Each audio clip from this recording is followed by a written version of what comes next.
Now we've got Professor Julian Buchanan, from the criminologist from Victoria University, pioneer of risk reduction in his work in this field in England, outspoken also in terms of the legality or illegality of the whole drugs approach and the war on drugs. So, Julian, over to you. Thanks very much, kia ora, and thank you for the invitation. My work is in the UK, and it's a real privilege, and I'm grateful to be given the opportunity to speak here in New Zealand, and much appreciated.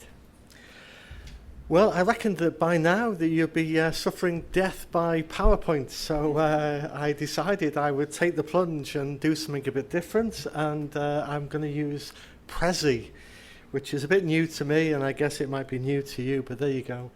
I'll have a bash at using it and give you a break from PowerPoint. And I hope that the content might be as stimulating as the actual presentation, because that's really more important than the presentation. Using Prezi, there's a web link there, so you can view it yourselves at a later date if you so wish. If you have a little laptop, you can be one step ahead of me and see which is coming next. If you bring it up on your laptop. So let's get moving. So that's what I'm going to be covering. Yeah. So there you go. Yeah. All singing, dancing. Yeah. So lots of dangerous drugs on there, obviously, killer drugs, and the Lancet Professor Nutt's research identified that tobacco and alcohol are in the top 10 most dangerous drugs when it comes to serious harm. More about that later. And what I'm trying to do today, I guess, is a little bit different in one sense, because I feel like we've been looking quite closely and personally, and I guess what I'm trying to do is look quite from afar, and maybe a slightly different place from Tom and Doug, but we're looking at the same thing, but from a different perspective, and I'm sure we share an awful lot that's very similar. So this presentation will explore our understanding and reaction to problematic drug use. And I use the term problematic drug use, whereas people might say those who are addicts or those who have the disease, but we're talking about those pinnacle people at the very top of the triangle.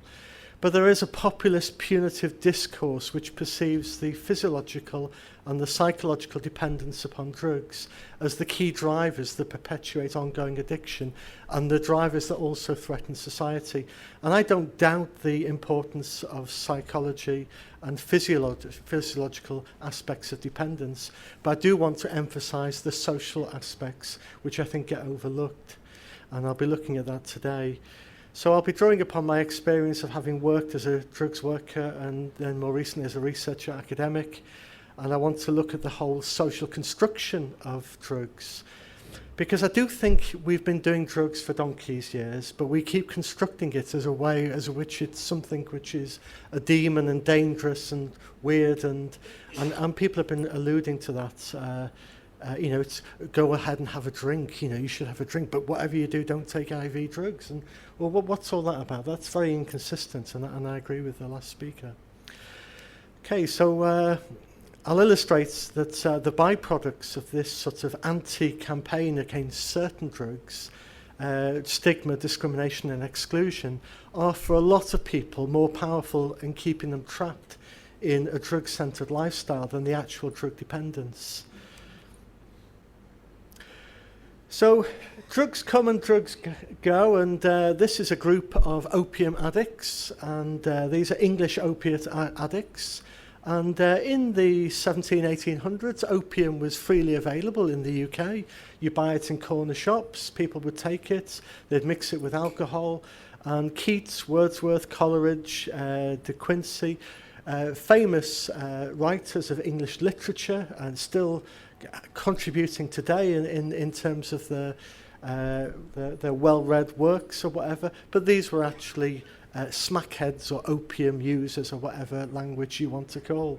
But they aren't what you normally perceive, because the social construction of drug use at that time for opium was really very different, and these don't look to be the pictures of people who rob houses or whatever. And then we have another drug that became very popular in the 40s, 50s and 60s, a drug called tobacco, a very dangerous drug. In the UK, kills about 100,000 people every year.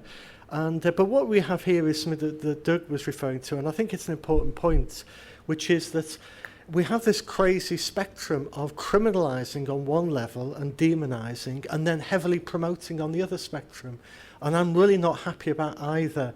And this illustrates how taking tobacco is sexy, it's sophisticated, it's cool, it's what good people do. And obviously there's a big tobacco industry behind that. And here we have the figures of drug use in the UK today from the British Crime Survey. British Crime Survey, by the way, that omits 80,000 people who are incarcerated and omits to include people who are students in halls of residence, and it omits people who are hard to reach, all categories of people who would be very high known to be drug users. However, despite that, 11.8 million people have admitted to using an illicit drug. So tobacco is still a drug of choice, alcohol is still very much a drug of choice, but what we can see here is illicit drugs are also quite a drug of choice, although we might want to deny it, but the reality is illicit drug use is very much part of society.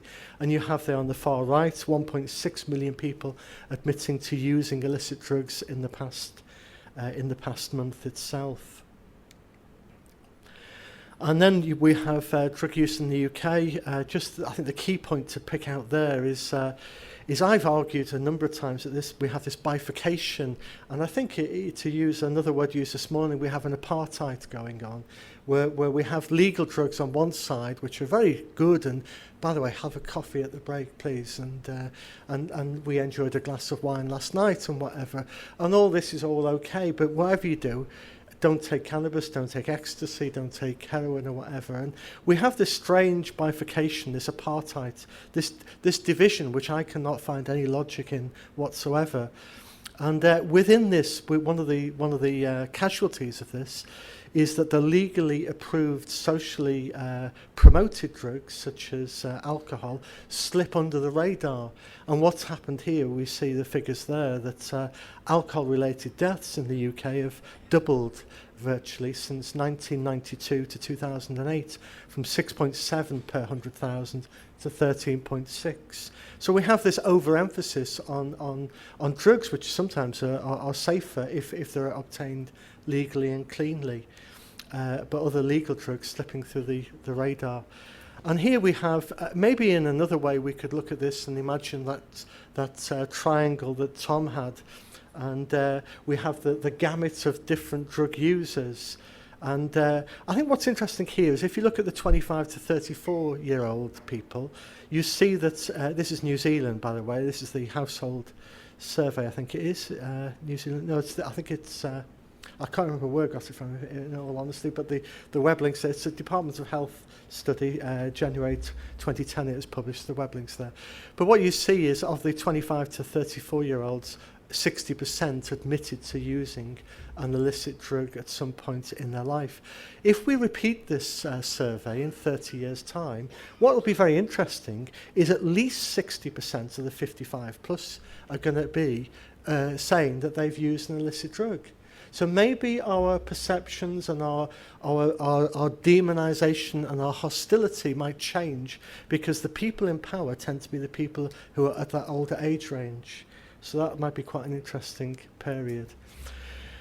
But this here is taken from the World Drugs Report from the UNODC, and what you see here is some guesstimates of worldwide illicit drug use, and of 2009-10, maybe 200 million, 270 odd million illicit drug users. But what's most interesting is the tiny green darker bit at the bottom, which are those who are deemed to be problem drug users. So it's another portrayal of that little pimple at the top of the triangle. And that definition of problem drug use is people who inject or people who use on a long-term basis or regular basis, which may be that some of those don't actually have major problems that they cause themselves or others. So I think what we're seeing here, and I think one of my arguments, is that we need to stop. It's a bit like tuna fishing. I don't know about you, but I don't feel comfortable at catching tuna with big nets, because I know that when you cast out your big net for the tuna, there's a whole pile of other fish that are caught in the net. and they might killed or get thrown away. And actually, they don't want the tuna. They don't want the other fish. They want the tuna. And really, they should fish for tuna with lines. And I think we should fish for people who've got drug problems or people who've got addiction or disease with lines, as opposed to catching all those people. And if we get heavily into drug testing, then if I drug test everybody in the room to try and find out who are that tiny proportion who have alcohol problems, or maybe we might use the language of an alcohol disease or whatever. They're a tiny proportion, but if I test you all to see who tests positive for alcohol, I'm no further on. I'm just catching you in my nets and then dealing with you and having to process you. If we stop and search people all the time for possession of drugs, we're not necessarily catching the people who've got problems. So I'm suggesting that we can save a lot of money, a lot of energy, a lot of resources, and maybe protect human rights by concentrating on line fishing for those people who've got major problems. Obviously, there's things we can do to help those who are vulnerable and at risk of getting problems, but I'm not sure by shoving that big net out that that's the best way to do it. So a key point is that we have a war on particular drugs, which doesn't make a lot of sense to me, not because I've got any liberal view or anything. I'm just trying to be evidence-based and rational and look at what I'm reading, and it doesn't make sense to me. And the vast majority of people who use illicit drugs do not have drug problems. Like the vast majority in this room, people who use alcohol do not have an alcohol problem. I wouldn't make that assumption. If you use tobacco, you might not have a tobacco problem. And I think also we'd say that we all use drugs for pleasure. Maybe there's a minority of people, a 0.1% or 1% or whatever, but the vast majority of us will take caffeine for pleasure. We need our hit in the morning. We'll take a glass of wine to relax or whatever. So I think we have to, my argument would be to create a more inclusive approach as opposed to a more separated approach. And I think that inclusivity would also have a big impact in terms of reintegration and rehabilitation. And that's the point I'll be moving on to. So while drugs come and go in terms of their pleasures, opium has come and gone. We no longer have opium. Tobacco was heavily promoted, but now we've tried to stigmatise tobacco users, and we are anti-tobacco now. And I'm not so convinced about stigmatising tobacco users myself, certainly not in these ways. I appreciate the dangers of it, and that's to be mentioned.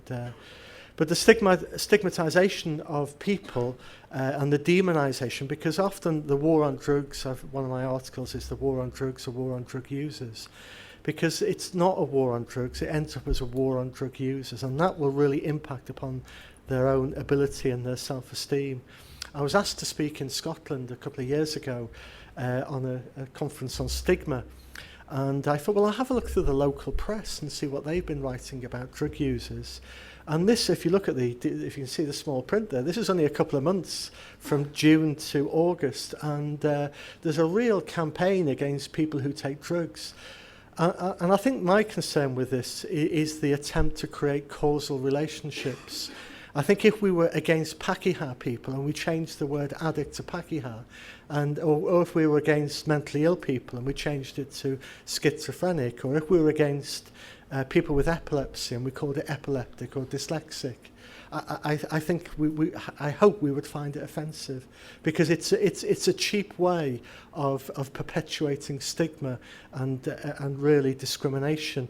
And I think that they're the issues, I think, that are underlying treatment and rehabilitation. So I think it's creating causal connections which aren't necessarily there. You know, Amy Winehouse died of drugs. Well, actually she didn't. So we make these sort of connections.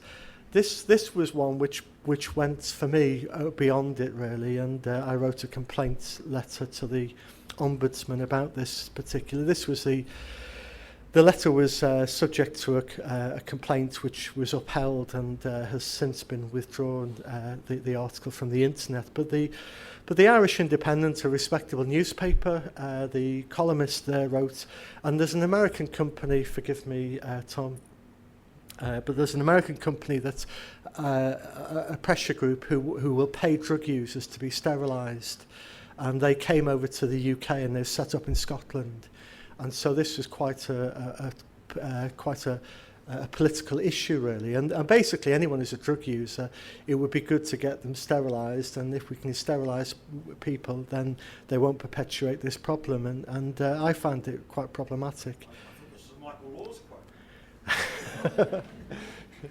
So the people here, so we've been referred to as drug users being referred to as feral, as worthless scumbags.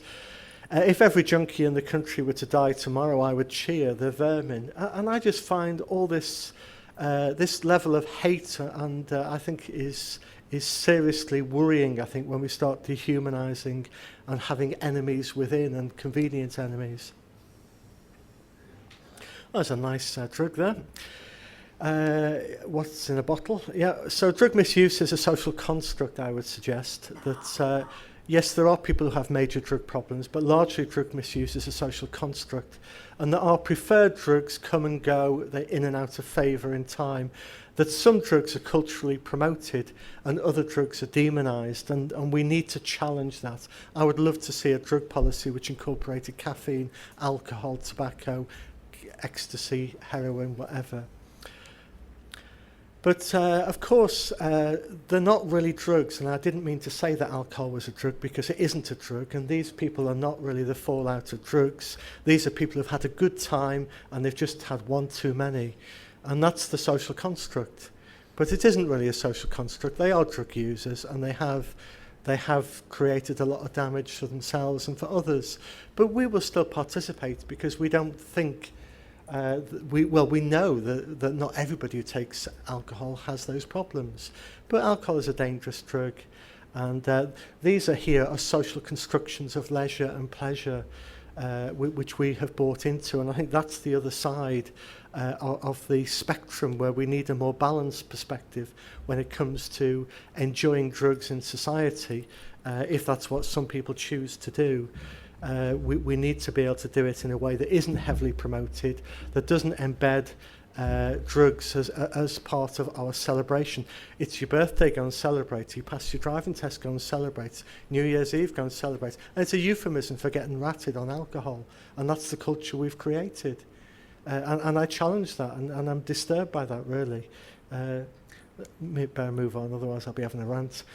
Okay, so enemies within. So the problem I'm suggesting is that, and this was a government minister in the UK, it's very easy to rally against drug users and cry out that they do all these things, that they tear open families, that they are the scourge of the world, they are the blight on whole communities. They are the menace. They are preying on our children. I just think it's easy political gain, but with great damaging impact and a lot of misinformation. There are people who take drugs that cause a lot of problems, but there are people who take alcohol and all sorts of other things. So I think what we have is a form of institutionalised structural discrimination that operates, and that becomes internalised by drug users, who also see themselves as scum and see themselves as no good, as worthless people. It affects their self-esteem, it affects their own expectations, but it also deeply affects their opportunities and their social capital, because they become excluded and shunned and distrusted. And without social capital, it's going to be very difficult for them to find support networks, friendships, family, housing, education, training, employment. They will be excluded because of those very sort of fears that people have been fed by those in authority, and we bought into that. So people who develop drug problems are people to be excluded. Very quickly then, people who are at risk of problem drug use, this is from work in the UK. And this certainly bears out my experience of working with problem drug users. They are people who are surrounded by drugs, people who live in communities where there's lots of drugs, people who have a lack of identification with the mainstream society, people who have a sense of alienation. Maybe they've been abused, maybe they've been, people have walked out in the family, maybe they're isolated. They're people with limited suitable allies or pastimes, limited emotional support, positive feedback, and people who can't really negotiate their way through to legitimate access in mainstream society. In other words, they're often the discarded working class of society, the poor people in our society who can no longer find access in an advanced capitalist society, because their labour is often no longer required. So I'm suggesting that a lot of what's happening is for the people who end up being stuck on drugs, they often are born into positions of social exclusion and poverty, move into drug use, which leads to further exclusion, and then they're stuck on a spiral and not sure how to get out of that. And that's a process of marginalisation, discrimination and exclusion. And what does drugs offer? I think drugs offers people purpose, routine, identity, structure, confidence, rewards, excitements, pleasures, and it gives them a busyness. So if you're stuck in a no man's, a situation of being able to go nowhere, then this is what's on offer, and that offers a great deal of busyness. But it is a 24/7 busyness, an exhausting business. It's a dehumanising business. I wouldn't recommend it.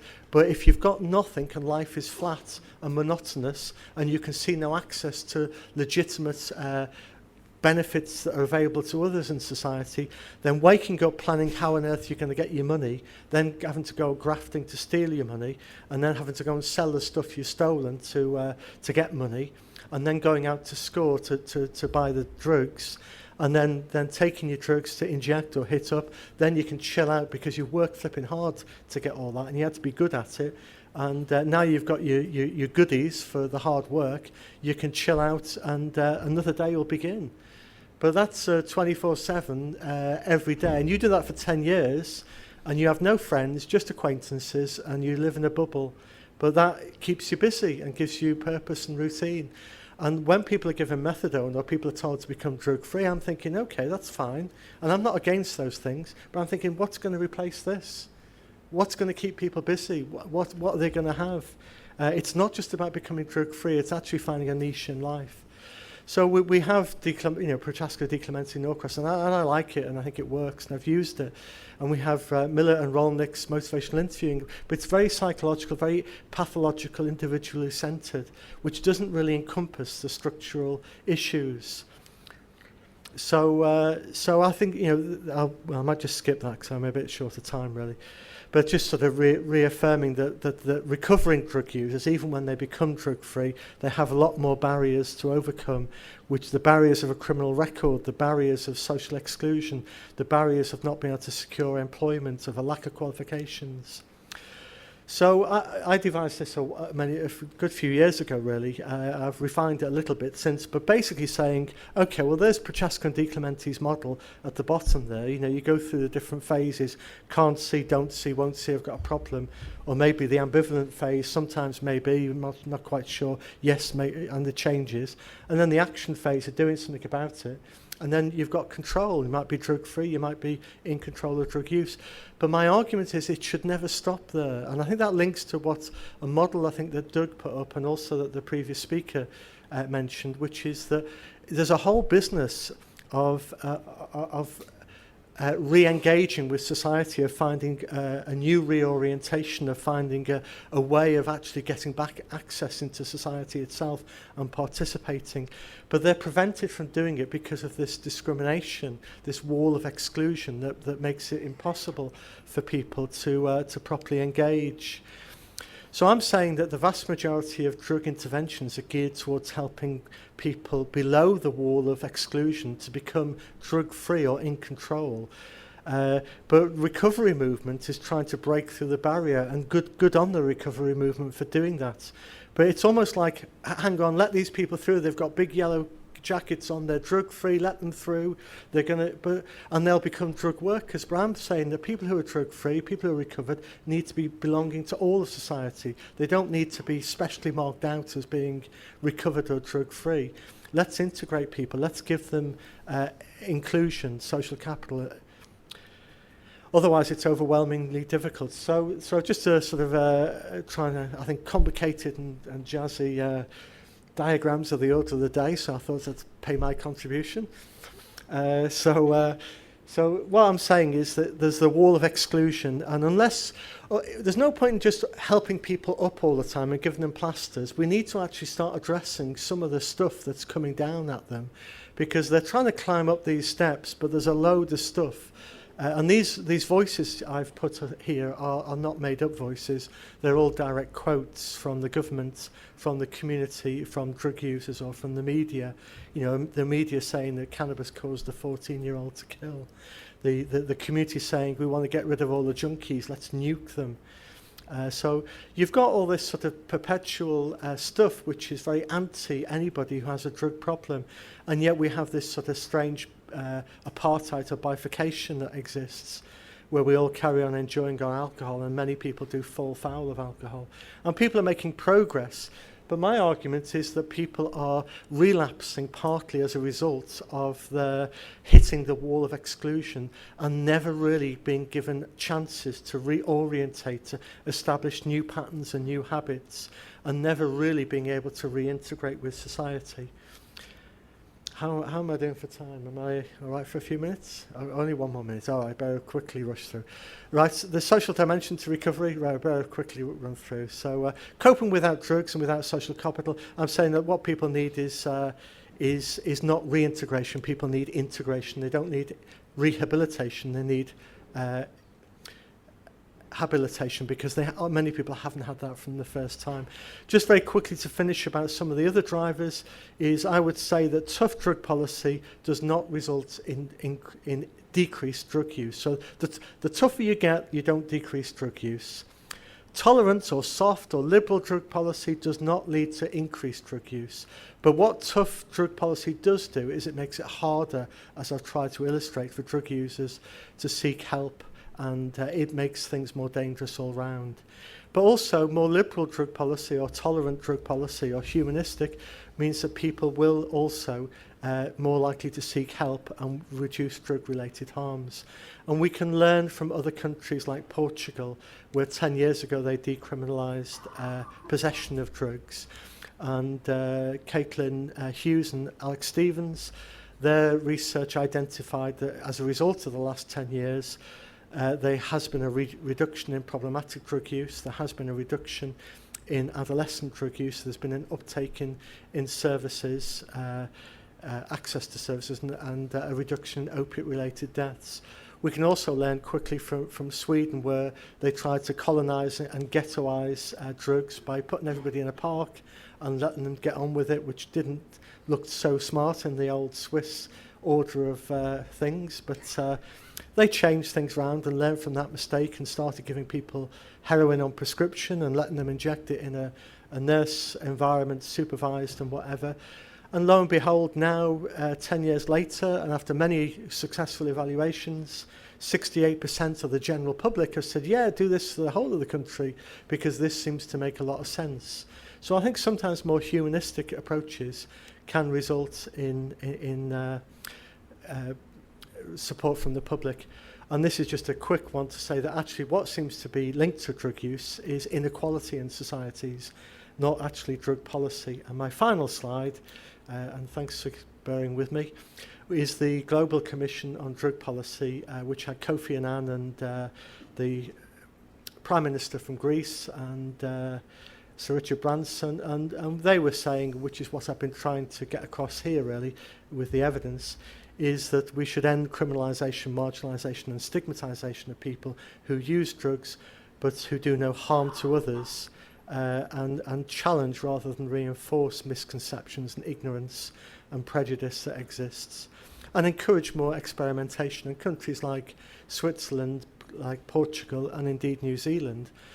Places like that can experiment with more radical approaches which might have a lot more of a positive impact. So just to leave you with two empty glasses and to think, well, maybe we could fill those empty glasses with a drug policy that was clean, a drug policy that was mature and complex and well balanced, just like a nice red wine.